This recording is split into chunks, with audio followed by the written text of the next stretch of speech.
আসলেই মানুষের মাংস খাচ্ছি। আপনাকে দেখলে আমরা খাইতে পারি না। সাকিব ভাইয়ের সাথে বুঝবো না। যার কারণে আমি নিশু ভাইকে বেছে নিব। রহস্যই থেকে যাক।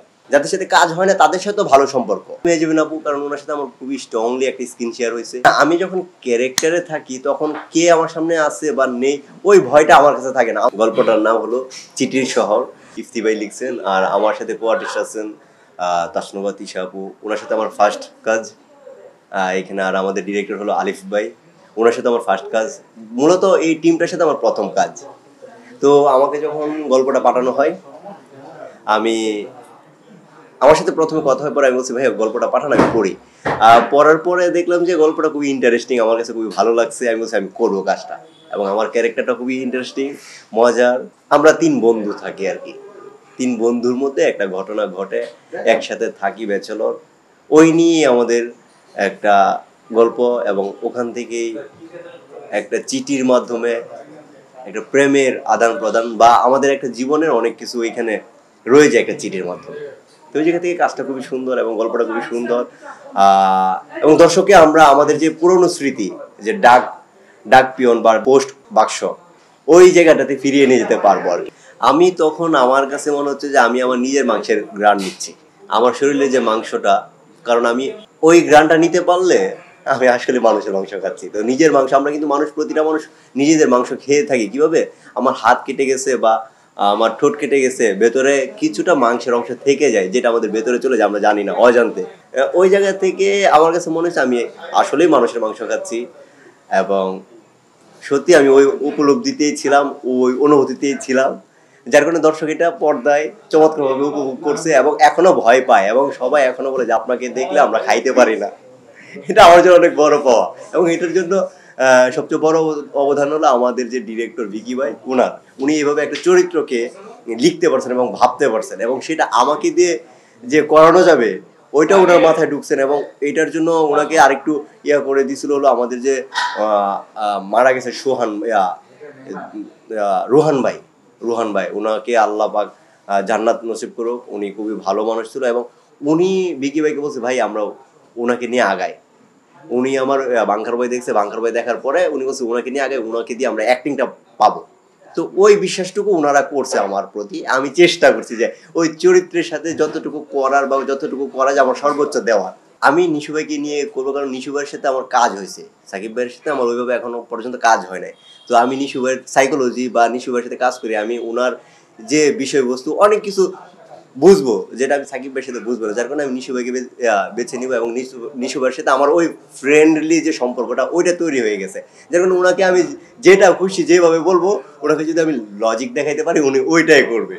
তো ওই জায়গা থেকে আমি ওনাকে নিয়ে বানাইলে অবশ্যই একটা সাসপেন্স থ্রিলার গল্প বানাবো, যেটাতে ওনার মানে অ্যাকশন থাকবে, হরর থাকবে এবং রোমান্টিকতা থাকবে। সামনে দর্শক একটা ধারাবাহিক দেখবে, সার্কাস ভবন। তারপরে অনেকগুলো ওই ফিল্ম, শিহাব ভাইয়ের ওই ফিল্ম আছে বিঞ্জের, ওইগুলো আসবে। আরও কিছু বড় বড় প্রজেক্ট দেখবে, এবং কিছু মিউজিক ভিডিওতে মডেল হিসেবে আমাকে দর্শক ইন্টারেস্টিংভাবে পাবে আর কি। এটা তো দর্শক জানে আমি মানুষের মাংস খেয়েছি। এখন আমি কিসের মাংস খেয়েছি এটা বলে দিলে তো দর্শক বুঝিয়ে ফেলবে যে আমি কি খেয়েছি। কেন? এটা দর্শকের উপরেই থাক, এটা বলতে চাচ্ছি না, এটা সাসপেন্স না। যদি পরবর্তীতে আরো নতুন কিছু আসে তখন তো দর্শক বুঝে, ও আচ্ছা এই ঘটনা। তো আমি চাচ্ছি যে দর্শকের ওই রহস্যই থেকে যাক।